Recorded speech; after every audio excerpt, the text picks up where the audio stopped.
Boa tarde. Hoje é 26 de março de 2020. Estamos aqui numa nova experiência, tentando fazer uma aula virtual. O que nós fizemos? Já passei para vocês os textos a serem lidos. Me desculpa, eu estou falando meio embolado porque minha boca está inchada e que eu operei. Já passei os textos para vocês lerem, já passei o plano de ensino e já passei também o questionário do Dobby-Suisse. O que eu vou fazer hoje é dar uma explicação sobre a posição de Suisse. Lembrando antes que eu já pedi para vocês lerem primeiro o capítulo 1 do meu livro, Capitalismo, da Gênese à Crise Atual, que faz um resumo do plano de ensino e, portanto, ajudará muito vocês a situarem esta discussão no propósito do curso, que é analisar do feudalismo ao capitalismo, a terceira e quarta revoluções industriais. Este capítulo 1 deve ser seguido da revisão do feudalismo, que eu já passei dois livros de bolso e um capítulo do livro de bolso, o Falcon, Florenzano e Hilário Franco. Quanto ao debate propriamente dito, a gente tem que falar que ele começa lá em 1946, quando o Maurice Dobb, um economista e historiador inglês, publica o Studies in the Development of Capitalism, produzido e publicado no Brasil como livro A Evolução do Capitalismo. O Suisse vai fazer uma crítica. Olha só, essa crítica é publicada lá nos anos 40 e ele resulta num debate bastante profundo dentro das correntes marxistas. Todo esse debate é marxista. Ele vai ser consolidado lá nos anos 70 numa coletânea do Suisse e aqui no Brasil uma coletânea do professor Theo Santiago, da Universidade Federal de Juiz de Fora, se eu não me engano. Este livro, o Studies, desperta esse debate que vai lá dos anos 40 até a década de 70 e continua até hoje num debate conhecido como debate Brenner, ou Bremer. Primeiramente, qual o papel do Suisse?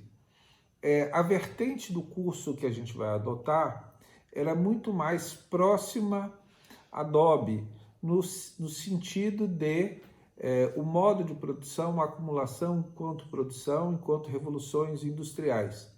Mas o papel do Suisse não pode ser menosprezado, ao contrário. Todo esse debate e talvez o livro de Dobb ganhou a relevância porque o Suisse, um dos maiores expoentes da esquerda norte-americana, publica uma crítica. E desta crítica nasce todo esse debate. Muito bem, quem estava certo, Dobb ou Suisse? Não se preocupem com isso, tá? A história econômica particularmente, nós não estamos tratando de questões de certo ou errado. Eu quero que vocês conheçam profundamente a posição de um, conheçam profundamente a questão do outro. O debate a gente vai discutir posteriormente no questionário que eu passei para vocês. Agora eu quero que vocês entendam Suisse por Suisse. Eu não quero que você fale Suisse por Dobb ou Dobb por Suisse. Cada um conhecido, cada um expressando aquilo que o próprio autor disse de si mesmo, tá? Esse é o ponto central. Eu, particularmente, já usava mais o Suisse quando eu dei a disciplina História Econômica, Política e Social geral e do Brasil. E, portanto, a via comercial, que vai ser a via de Suisse, era mais adequada para a gente encaixar o mercantilismo e a gente encaixar a expansão marítima e o Brasil, que é fruto desse descobrimento. Vamos lá à questão de Suisse propriamente dito. O que Suisse, qual a visão de Suisse? A visão de Suisse é a visão comercial. tá? As duas vertentes são marxistas e o Suíze é, às vezes, acusado de ter uma visão circulacionista, embora os dois trabalhem com conceitos de modo de produção. O conceito de modo de produção já foi apresentado e tem lá na bibliografia do curso, tá? Então, o que provoca a transformação do feudalismo para o capitalismo? Essa é a pergunta. O nosso curso é sobre capitalismo. A gente quer saber como nasce o capitalismo. O que provoca a ruptura do sistema feudal e provoca o nascimento do sistema capitalista? Para Dobb, a questão é muito clara. Quem provoca o nascimento do sistema capitalista é o surgimento do comércio a longa distância. E o que vem a ser esse comércio a longa distância? É a expansão marítimo-comercial, a era dos descobrimentos lá no século XVI e XVII, embora essa transição vá até o século XIX, por exemplo, Alemanha, Rússia e Japão, tá? Vão chegar, essa transformação vai até o século XIX, e todo esse debate marxista, ele não é apenas teórico. Esses marxistas queriam discutir o nascimento do sistema capitalista, depois a gente pode debater isso, porque eles estavam preocupados lá nos anos 40, 50, 60 até 70 com a Revolução. Vocês vão ver que os termos utilizados nesse debate são termos ligados, na maioria dos casos, à história da Rússia, à história da Revolução Russa. Por exemplo, os camponeses enriquecidos são chamados de kulaks, e não usando os termos ligados à história da própria Inglaterra. Então vamos lá. O que causa a ruptura do feudalismo para o capitalismo? É a expansão marítimo-comercial, o comércio a longa distância. Para Suíze, o feudalismo ele não é estático, ele tem transformações. Basta você olhar o mapa da Europa, que todos os dias você tem mudanças de reinos, mudanças de dinastia, tá?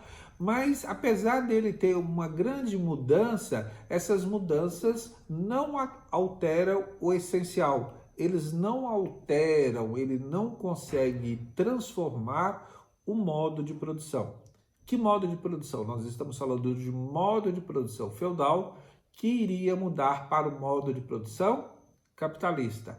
A acumulação no sistema já existia, mas era uma acumulação feudal. Que acumulação é essa? É uma acumulação baseada em terras e homens, né? Terras e homens e castelos.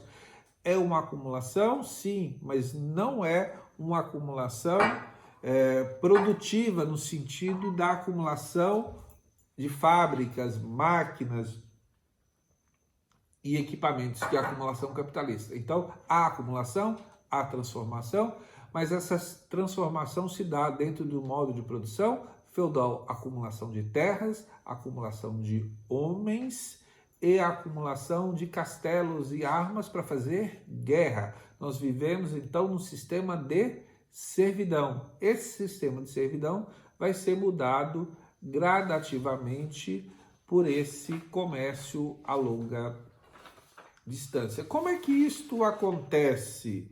Tá? Primeiro, como que se cria esse sistema de produção? O sistema de produção, já disse, tá? É criado pelo comércio a longa distância.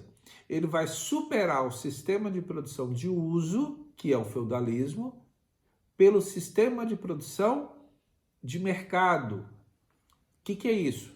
O sistema de produção de uso, que ele vai usar como sinônimo de feudalismo, tá? Ele é regido pelos usos e tradições. Você sempre produz da mesma maneira, coloco que isso aqui é uma ênfase, né? Ele é feito da mesma maneira, sim, havia algumas mudanças, mas ele é regido pelas tradições, pelos costumes. Então, você tem, na terminologia marxista, você tem até dinheiro, você tem até alguns elementos, tá? Mas esses elementos são estranhos ao mundo de produção feudal. Comércio, dinheiro, acumulação, ele é estranho ao modo de produção feudal. Depois eu vou voltar numa aula específica dando a diferença de servidão para Dobby e servidão para Suíze. Tem uma diferença bem grande.